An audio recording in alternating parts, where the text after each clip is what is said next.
And I'm going to open this interview by saying we just had a 10-minute conversation that I think was great, and then the equipment just blew it out. So we're going to try and have just as equally productive a conversation, and we're going to try that right now. So, all right, recreating interview with Jack Huffman, take two.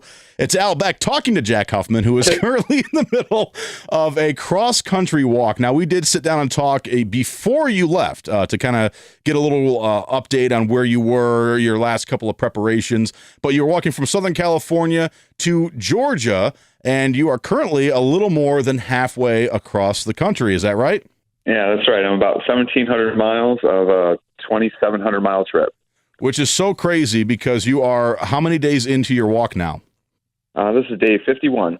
Day 51, so and way past the halfway point. You've got 1,000 miles left of a 2,700-mile trip.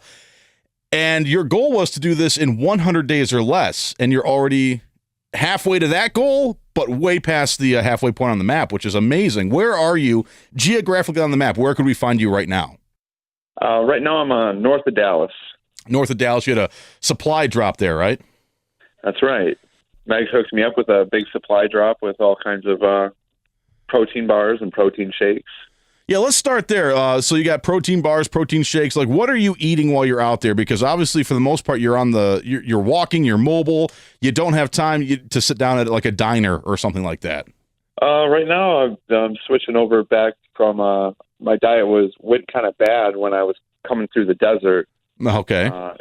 Switch it over because it was really hard to find fresh fruits and vegetables from that side. It just didn't have as access as I do now. Yeah, so are you finding yourself in more populated areas now that you're out of the desert? It's a little bit closer maybe between cities?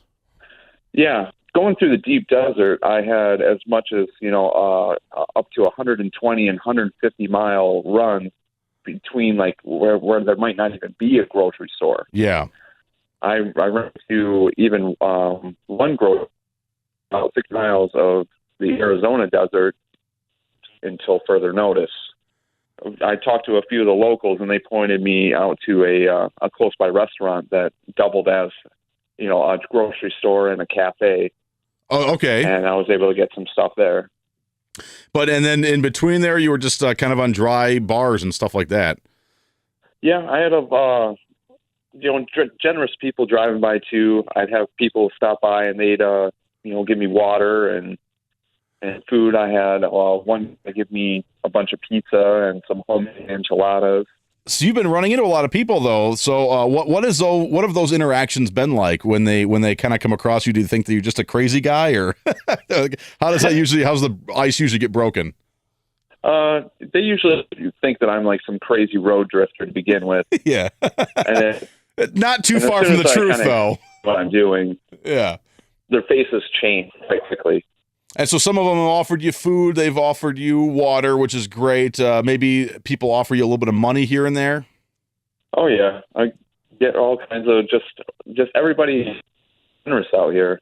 Yeah. I'll have people just stop to give me money, or like I've been offered raincoats and blankets. And well, that's great that people are so generous and they're willing to help. One of the things that when you were getting ready to go, one of your least favorite questions, it seemed, was people would ask you, why are you doing this? And, really the real answer is you felt like doing it and you wanted to do it while you were still young enough and healthy enough to do it. You're not by any means old, but, do it now while you still can.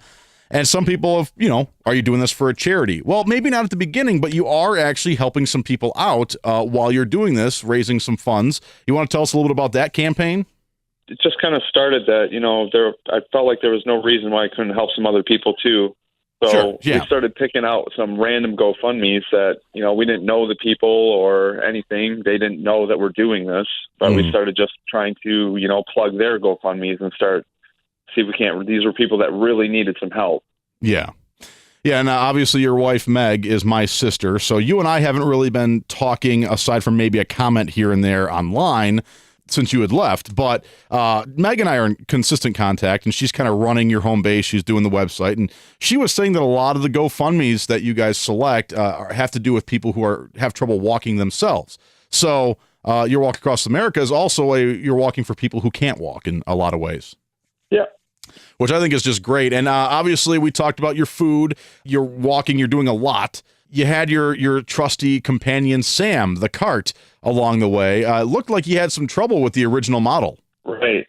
The original one, I had the inflatable tires. This is something that I spent a lot of time designing and everything, and then within the first week, it would disintegrate. Yeah, and I can attest to that, having seen you do the whole setup and thing. Man, you spent a lot of time on that cart, and it broke a lot, and you fixed it, and then you had it perfect, and then not even a weekend, kaput. Right. Yeah, the tires disintegrated on this thing so bad that I ended up having to drag it like a big anchor through the desert. Oh my God. For 2 days in order to get to the point where I could get a new wagon. Yeah, from our other sister-in-law. Yeah, our sister-in-law Betty. They live out in Vegas, so she took it was like 10 hours she had to drive. Yeah, a 10-hour drive for a 20-minute visit because she was driving with just the little one. Yeah. Now, you did start in the, with the tougher part, the desert. Obviously, you've talked about that. Were there much in the way of mountains to deal with? What were some of the other obstacles you overcame? All kinds of, a lot of traffic, constantly dealing with traffic, playing chicken on the highways with them. Oh, yeah? All the time. And we're talking highways, so they're traveling 50, 60 miles an hour, I bet. Right. Yeah, you get them coming on both ways, and then you get on some of the highways, and they don't have much of a shoulder, so you're just kind of into oncoming traffic, onto outgoing traffic, just back and forth, and just kind of watching the headlights. Wow. All right, but you've gotten through all that. Now you're kind of going through. You're in Texas right now. You're heading into a lot of flat land, which means wind, which means weather. Let's talk weather for a little bit here, because if you're following Jack, and you can do so, he's keeping his Facebook and his Instagram pretty updated with photos and videos. Of course, you can find all that stuff at jaxwalk.com, JAXwalk.com. Recently, you had lost a full day because of the weather. Yeah, I got caught on the storms. I kind of set up my camp like I usually do, and I was just kind of watching the lightning in the distance and slowly coming my way. I didn't realize how bad it was going to be, but the winds ended up collapsing my tent, and I mean, it was just flooding my tent to where I spent the whole night in about an inch of water, and the wind chill brought the temps to about 25 degrees.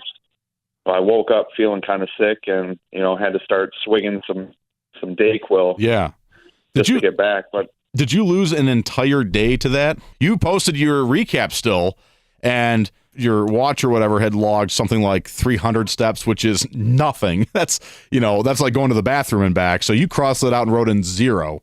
So you lost an entire day after that weather. Yeah, I was just completely stuck. There was nothing that I could do. The winds were just so high that I couldn't even walk in them. Well, that's insane.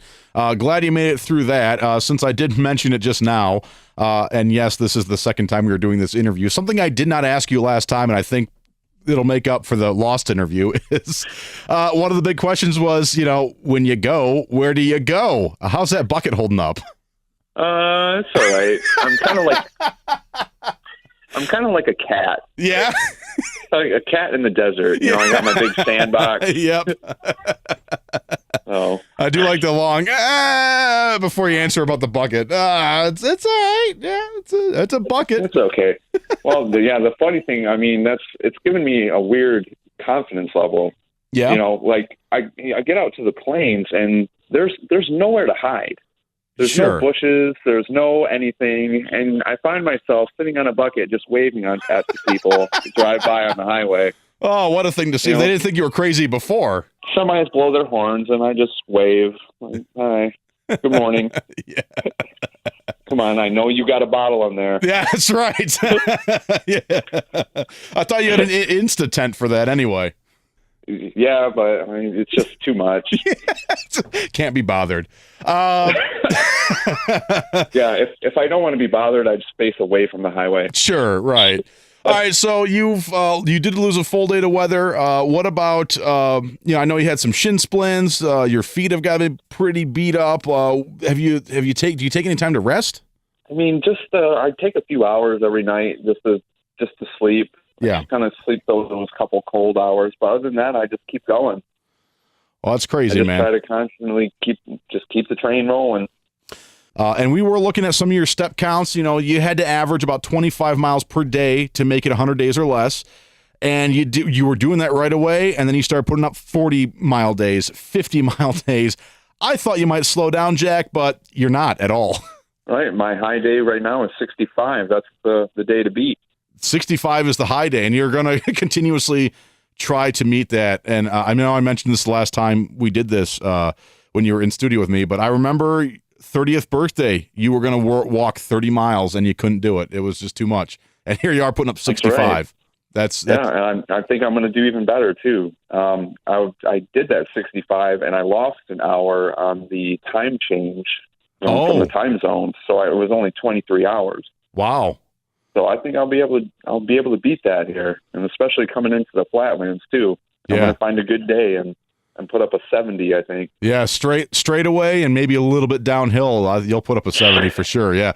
And as long as I've known you too, as a really driven, determined, and let's say it, stubborn guy, I feel like the last 3 days you're probably not even going to sleep. You're just going to go and finish. Yeah, I'll give that a good push. I know. It's only 1,000 miles left. I might just start now. Right. Well, good luck to you. Anything else you want to throw out there that you want to mention? You can follow me at Walking with Jack is my Instagram. And that's probably the best way, the most up to date. No, I was going to say I do most of it on my Facebook page. Okay, good. That's where you can find the bulk of information, good. All the videos and pictures and posts. I was going to say that I was a little surprised when you started this walk. You know, I'll post something on my Facebook or my Instagram, and almost always the first like I get is from Jack Huffman. I'm like, isn't he walking? I'm like, oh, wait, he's got nothing to do. He must be bored. So you're on social media quite a bit, it seems, trying to keep yourself occupied. That is, before we wrap this up, how do you keep yourself occupied? Because it's just you and the road all day. Yeah, especially when I don't have my Wi-Fi. I do have a portable Wi-Fi system, but when that's out or I can't use it, I mean, it's just the same like 10 songs over and over and over. Oh, God. Oh, God. Next time we have a drink when you're back home, if I catch you just staring off into the distance, I'll understand. It was one of those 10 songs just playing in your head at that moment. Right. Yeah, they're not even that good. Well, we'll try and get you a better playlist and send it down to you, all right?